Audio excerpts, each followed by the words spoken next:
Get ready! We are going to be making over boxes in this video. If you love collecting them and don't know what to do with them, wait until you see these projects. Let's dive right in with project number 1.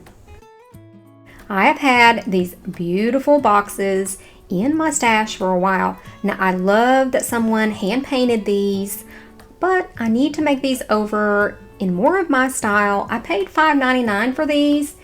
And we're going to turn these into something that I can sell in my vendor booth. Now I have a vendor booth, if you guys don't know, in a Hickory, it's the Hickory Antique Vendor Mall in Hickory, North Carolina. And that's what I was talking about. But I could also use this in my home decor or gift to someone. Now I'm using this espresso, which is a kind of a dark chocolate color, very beautiful, giving the sides, top and bottom and back 2 coats of this. Now we're going to use this gorgeous recycled paper. It's a decoupage paper. You can get these at Aunt Bee's Attic. If you use my link in the description box below, it does give me a small percentage towards products that I use in this video. You can use anything on this to decoupage with. Printables, you can use magazine pages, you can use music paper, anything that is something just to make over and give this new life.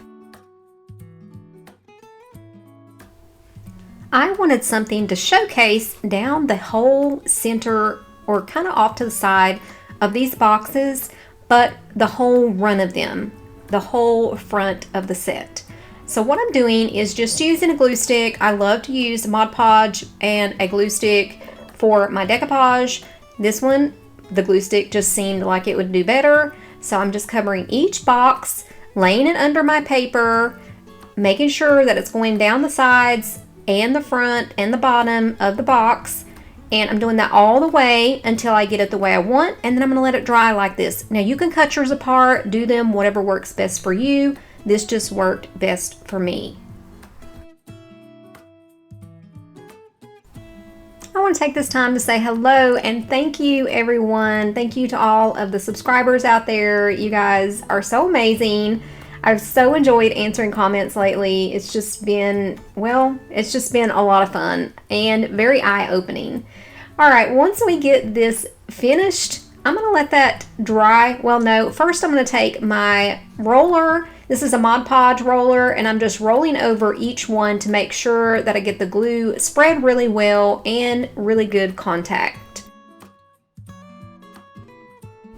Now that we've got this dry, I'm going to take a knife and just cut down each box, separating them, and then take my sanding tool and sand all the edges to get the excess paper off. Since my decoupage paper had cream color in it, I left the inside of the boxes that color and the edges just to save myself some time, plus it looked really pretty with this paper. Off camera, I went ahead and added the paper on just on the little strips above and below the boxes or the drawers, and at the top in that sort of triangle shape. Now I'm just showing you that I'm putting the boxes back in and how they look, and I'm going to add these little pull knobs that if someone wants to add a label to them, they can. This was such an easy upcycle and really altered this box. Let me know what you think about this one. So I had a couple favorites in this video. Of course, I really like them all, but one of them, I'm excited to show you how I hacked it for my storage, and one of my most favorite is at the very end, so stay tuned. Project number 2 is so yummy. Wait until you see what we do with this box. Now this looks like a storage box from an old hardware store. I don't know if it was stained this color. It looks like paint, but it's quite ugly on this box, not the color itself. I'm going to add some of my wood cutouts onto each side, just the long sides of this box, using some hot glue, just a little bit in the center to hold it immediately, and TITEBOND quick and thick on the rest of it. Once I get both sides of these on, I am going to use some paper tape to hold them in place while they're drying. I want to make one of the ends of this the main end, so I'm adding this little ornate frame. I used the same glue, I just didn't show that on camera. Adding that tape to hold it in place until they get good and glued down. I give this box a good coat of Fusion Carriage House green paint. I did clean this box, even though it don't look like it. I cleaned it thoroughly. It just was very, very grody, had a lot of stuff on it. So the paint definitely helped cover some of that stuff up. I wanted to add some text to the background of what I'm going to be doing after this step. So I grabbed my smaller scripting stamp. This was just off of a block that I just took the block off, and I'm using IOD white ink. I did clean this stamp really well before I started using it because it has a lot of black on it, but it's mostly stays on. I did not know that once I started using the white, the black was going to start coming off. It's fine. I cleaned my stamp afterwards, or my stamp pad, but I'm going to show you up close that this actually ends up stamping black with, or white with some black outline. It actually is pretty cool. So if you look, you can see the black right there. I ended up doing the text all the way around the box. Now I'm going to be using this Rose Botanical by Iron Orchid Design. I went through and pulled off some of the smaller roses, and I'm just randomly putting them sort of around both sides of the box, around that wood ornate piece, and leaving some of that scripting showing. I do use one single cream colored rose on the center of that gold frame. Once I get all of these finished, I'm giving the whole box a coat of clear wax. Now I haven't painted the bottom yet, and I'm going to show you why coming up, but once I get that clear wax on, I wipe it off, and then I add a coat, or a slight coat of black wax. The clear wax is DIY, Debbie's Design Diary, and the black wax is Dixie Belle. If you're enjoying this video, go ahead and give me a thumbs up. Also, comment below, it really helps my channel. Hit that subscribe button. You should be able to click on my face at the end of this video and subscribe immediately as long as you click on my face. I added some gold rub and buff. You'll see in these photos right here that I missed videoing. I'm adding these little feet on the bottom here. They're just half beads with some wood glue. I go ahead and give that the same coat of paint as the rest of the box. Let me know what you think of this one.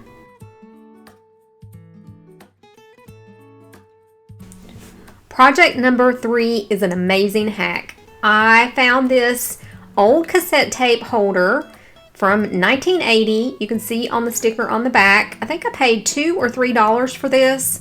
I was super excited because as soon as I saw it, I knew what I was going to do with it. I painted this 2 coats of Paint Couture's Pitch Black.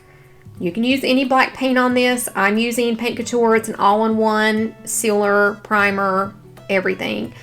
Now, once I got this good and coated, I'm going to be using this as storage. You can use this for so many different things for storage.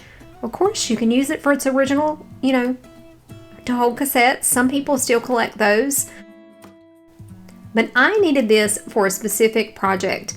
Currently, I am working on a journaling paper crafting station for my office, opposite of the desk area that I use to do these videos. So more to come on that later on in future videos. All right, once I gave this 2 good coats, let it dry overnight, it was ready to go. I didn't do anything else to this. You could definitely add stamping to the sides, florals. I mean, you could dress this up so perfectly, but I'm going to be using it for my stamp ink, or my ink pads, my Tim Holtz Ranger Distress inks. Let me know what you think of this hack, and have you done this? I'm sure I'm not the only one that's used these for this. Project number 4 is the sweetest thing. I found this gorgeous wood box. Now, I think this was meant to hold photos on each side of the glass. You can definitely slide them up and then the top comes off. However, we're going to use this for something different. Now, I love the wood on this, so I'm giving it a good cleaning up, dusting, We're going to start off by using this rock. I am not a rock person, but I found this and a bunch of other stones in a box that I purchased at a thrift store. I am putting that right over top of that little center area, leaving just enough of a gap to add some things down in that little hole that's in the center. To start off, I have grabbed part of a little of a bouquet that was put together like this, put in a little hot glue, and slid the piece right under that rock. Now the rock I glued down with some TITEBOND quick and thick glue, and I'm going to grab some of this moss. I bought this pack at Hobby Lobby or Michael's, one or the other, and it had this beautiful neutral moss down in there, and I wanted this piece kind of look like a 70s piece where the things was under glass in wood. Usually it was dried florals, but we're using, you know, just faux ones. So I'm putting that moss around the floral area so that it can help hold it up against the rock, and plus it gives it a beautiful look. So I kind of wrapped that around, started adding more pieces, and I thought I would put a beautiful little bird in here. And I remember I had these from Hobby Lobby, so I used TITEBOND quick and thick and a little bit of hot glue to just attach them to the rock.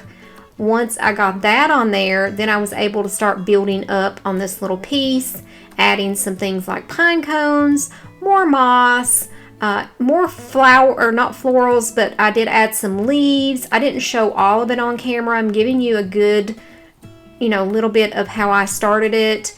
That's one thing. I don't want to do a lot of repetitive things in my videos. I want you to see how I'm doing them, and then we move on to the next step.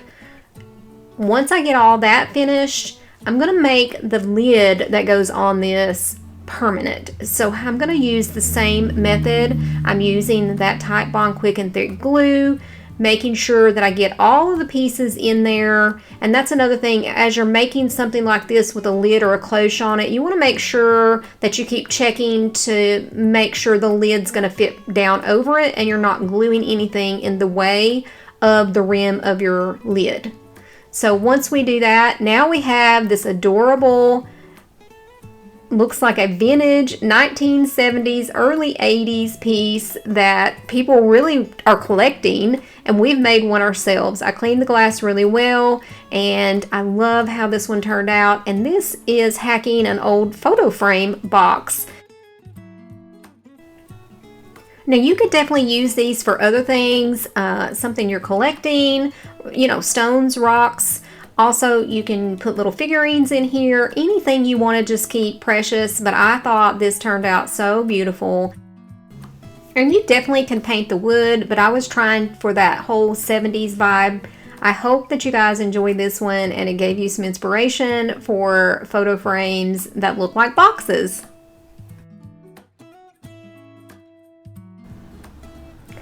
Project 5 and 6 is another idea for you all for storage.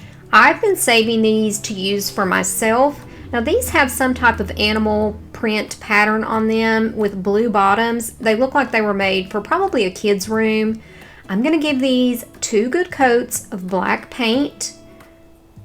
Once those dry, I wanted to add something to the front of these that would just give them a little bit of a higher end look and something you could grab a hold of if you needed to just pick them up. Now I'm not sure if I'm going to hang these on a wall or just sit them, but once I got them painted, I added just a little bit of brown wax. I'm loving how brown wax looks over black, so I did that, wiped that back.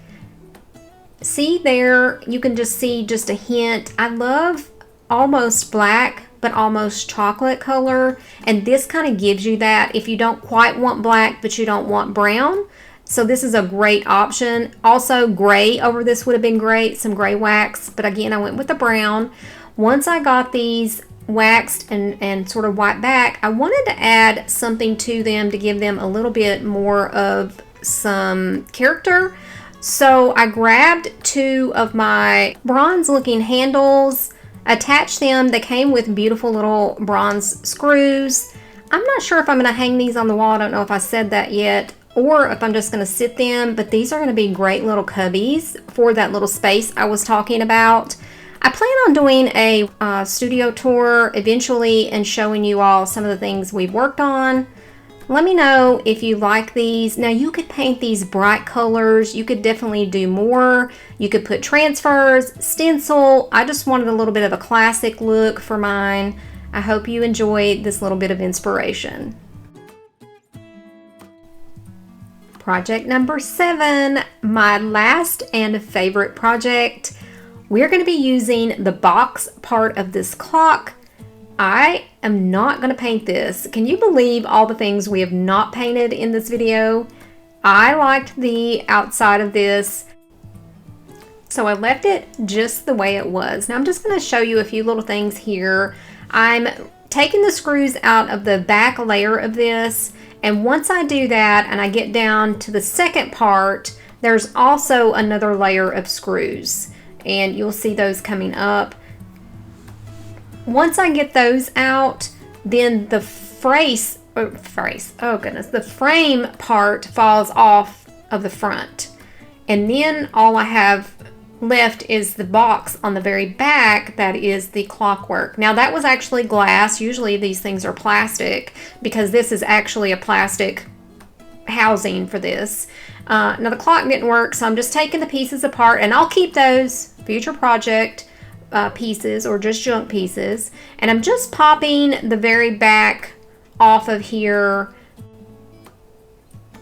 and putting that to the side. I'm showing you the type of glue sticks I like to use. These are permanent bond. I'm going to use this for what I'm using on the inside. I'm showing you how I took a piece and cut it down to fit and an original piece. Now this is out of Tim Holtz products, and I think I'll show you that coming up. This is part of the Halloween collection 2024. I'm using the glue, getting a good layer on, and then I'm going to flip over my piece of paper, which is also a Tim Holtz wallpaper. I've cut it as well, putting a glue on it. Sometimes glue to glue works really well for things to hold in the long run. I'm going to put that as my base to start out with, and I'm just going to put it over this clock paper. You could take that off if you wanted, but it was not necessary. You're not going to be able to see that.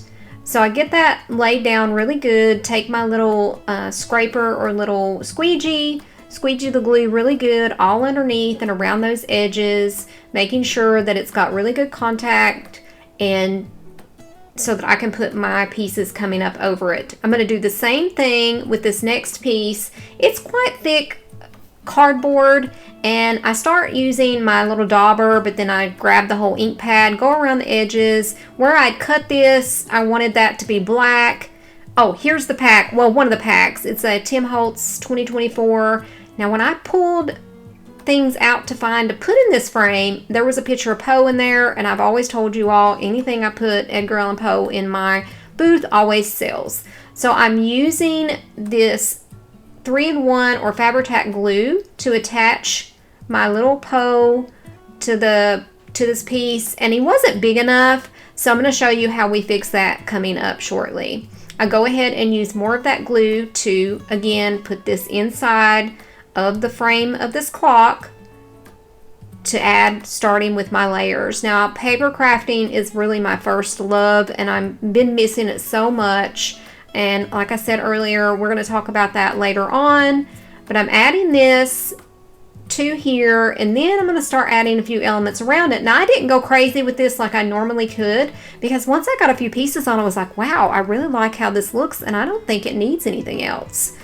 But if you can see, I added like a little lace paper piece at the very top to cover that gap. I'm adding 2 strips on each side. There's gaps there of some type of, it's a Tim Holtz wallpaper strip as well. And then I'm going to add another piece of that sort of lace looking paper at the bottom to cover up the gap left from his photo. I wanted to make sure I got the Edgar Allan Poe or Edgar A. Poe signature on there, and so I add that piece of lace. It fits perfectly in between those 2 little strips, those floral strips, and then I add one of the Tim Holtz quotes from Regions Beyond, and these things are quite hard too and thick. You can pull off the backing off of any of this. These things comes off in layers. They're meant to do that. And I wanted this one a little thinner, so I'm doing the same thing, adding some of that black ink just around it. I'm going to use some of that same glue and just put it kind of down on top of that lace. I just love that little quote from Regions Beyond. It just gives it a little bit more of a spooky vibe. Once I get that added on there, then this piece is finished as far as the final steps. But I have a boo-boo. I mean, could have been catastrophic, but I went with it. Okay, but before I show you that, I added this piece of hard chipboard. We're covering up where the clock parts were. So I just added a piece of black cardstock on top of this white with that same glue. Used my little roller, made sure I rolled it down really good. Put it facing out over the hole so that the back of my clock will look nice and finished. And I used TITEBOND glue and hot glue to add this. And again, this is on the inside of the clock. You're not going to be able to see this. But you all, oh my gosh. This, again, I love doing these types of projects. And I do get a lot of positive feedback on these. But I'm kind of, actually, a lot of things don't bother me. I mean, I'll just throw things out there. You all know how I am. But I'm a little scared to add too much paper crafting to these videos because I see sometimes how huge changes can make the difference in a channel. And I love this channel and I love doing home decor. So I don't want to ruin a good thing for me because I love this channel, but I love paper crafting too. So that's why this project is in here. It's a combination of paper crafting and home decor. Look at what I did. Oh my gosh, I broke the glass on here. When I was adding that little outer frame back, I tightened one of the screws and I heard a pop, flipped it over and saw the cracked glass. And I thought, you know, that is actually very spooky with this. And I remember this new Tim Holtz tape. And I thought, ooh, I'm going to get a piece of that. And I found a piece that was kind of gray and just put it over it. And oh my gosh, you guys, it really made this piece. Isn't that crazy? I love how this looks now. And it's not going to hurt anybody because it's not going anywhere. You can't feel any edges. And it's got tape over it to hold it in place. Let me know what you think of this one. Would you have painted it? Or do you like the coloring on the outside of this? And what do you think about that broken piece? That's craziness. Alright, if you enjoyed this video, don't forget to give me a thumbs up, leave me a comment. Thank you, everyone. I'll see you real soon in the next video.